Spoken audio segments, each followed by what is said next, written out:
اب وہ سارے لوگ جو بہت علامہ اور بڑے مسلمانوں کے خیر خواہ بننے کا مظاہرہ کرتے ہوئے جاہلانہ انداز میں اور اپنے آپ کو دانشور کہتے ہیں، یہ کہتے ہیں کہ ارے مسلمانوں پر آفت آئی ہے، سب ایک ہو جاؤ، بھول جاؤ اختلافات، یہ کرو کہ نہ کرو، شرک کرو کہ نہ کرو، میلاد پڑھو کہ نہ پڑھو، فاتحہ پڑھو کہ نہ پڑھو، سب ایک ہو جاؤ۔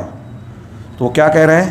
مطلب ہر ایک اپنی اپنی بدعت اور گمراہی پر قائم رہے، بدعتوں کو قائم رکھا جائے۔ تو یہ اس کی تائید کر رہے ہیں اور اس کی اس بدعت سے روک نہیں رہے ہیں۔ یہ کوئی چھوٹی موٹی غلطی نہیں ہے، یہ ناحق ہونے کی بہت بڑی پہچان ہے کہ ایک آدمی اپنے آپ کو مسلمان کہتا ہے، قرآن و حدیث کو ماننے والا کہتا ہے اور قرآن و حدیث کی مخالفت پر خاموشی اختیار کرتا ہے کہ لوگ ناراض ہو جائیں گے۔ اللہ کے نبی صلی اللہ علیہ وسلم تو ہر جمعہ میں کہیں ہر بدعت گمراہی، اور یہ کہے کہ نہیں ٹھیک ہے، بدعت بھی کر رہا ہے تو کوئی بات نہیں، کم سے کم اسلام پہ عمل تو کر رہا ہے۔ بدعت اسلام ہے ہی نہیں، جو بدعت پہ عمل کر رہا ہے وہ اسلام کا دشمن ہے، اسلام کی غلط تصویر پیش کر رہا ہے، معروف کو منکر، منکر کو معروف بنا رہا ہے، اہل حق سے دشمنی اور اہل بدعت سے تائید کر رہا ہے۔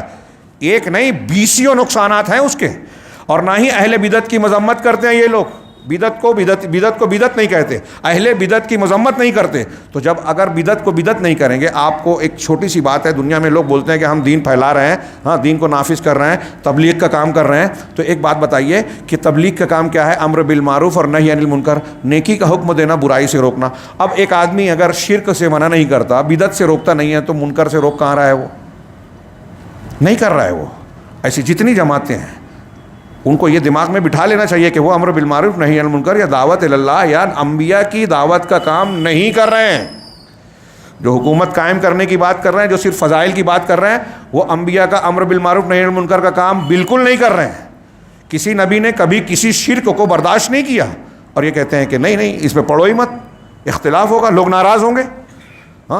اللہ کے نبی صلی اللہ علیہ وسلم سے زیادہ عقل مند اور خوش اخلاق ہو گئے کہ نبی کریم صلی اللہ علیہ وسلم تو دعوت پیش کرے، پورا مکہ دشمن ہو گیا، اور یہ چاہتے ہیں کہ اہل شرک بھی ان کے دوست تو بنے رہیں۔ یہ دعوت کا کام نہیں ہے، اور اگر آپ نہیں کر سکتے ہیں تو یہ قبول کیجئے کہ ہمارے اندر یہ جرأت نہیں ہے کہ بدعت کو بدعت، شرک کو شرک کہیں، ہم دعوت کا کام نہیں کر سکتے۔